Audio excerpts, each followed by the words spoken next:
বাড়ি নির্মাণ সম্পর্কিত আপনার প্রশ্নগুলি আমাদের বিশেষজ্ঞদের পরামর্শের জন্য কমেন্ট বক্সে জিজ্ঞাসা করুন এবং বাড়ি নির্মাণের সঙ্গে জড়িত আপডেটের জন্য আমাদের চ্যানেলটি সাবস্ক্রাইব করুন এবং বেল আইকনে ক্লিক করুন।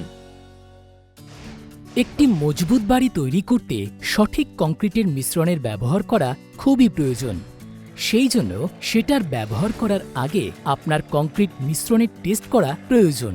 এই টেস্ট দু ধরনের হয়, কাস্টিংয়ের আগে এবং শক্ত হওয়ার পরে।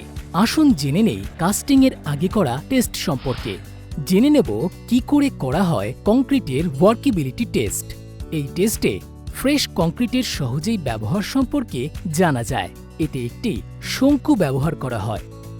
বালি, জল, নুড়ি এবং সিমেন্ট দিয়ে কংক্রিটের মিক্স তৈরি করার পর সেটা শঙ্কুর মধ্যে ঢালুন। রডের সাহায্যে কংক্রিটটি ট্যাম্প করুন আর শঙ্কুটি সম্পূর্ণ ভরে ফেলুন।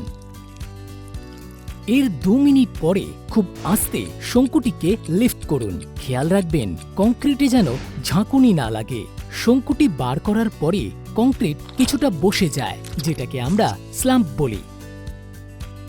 কতটা স্ল্যাম্প হওয়া জরুরি তা জানতে ইঞ্জিনিয়ারের সাহায্য নিন।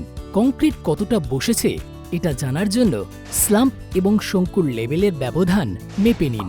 যদি স্ল্যাম্প না হয় তবে সেটা কংক্রিট তৈরির জন্য সঠিক নয়। যদি স্ল্যাম্প নিচে পড়ে তাহলে তাকে ট্রু স্ল্যাম্প বলে। এটা নির্মাণের জন্য সঠিক বলা হয়। এই হলো কংক্রিট ব্যবহারের পূর্বে টেস্ট করার পদ্ধতি।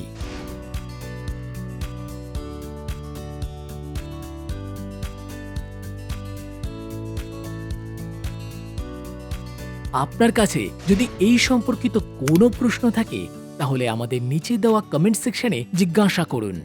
দেখতে থাকুন বাড়ির বিষয় আল্ট্রাটেকের পক্ষ থেকে।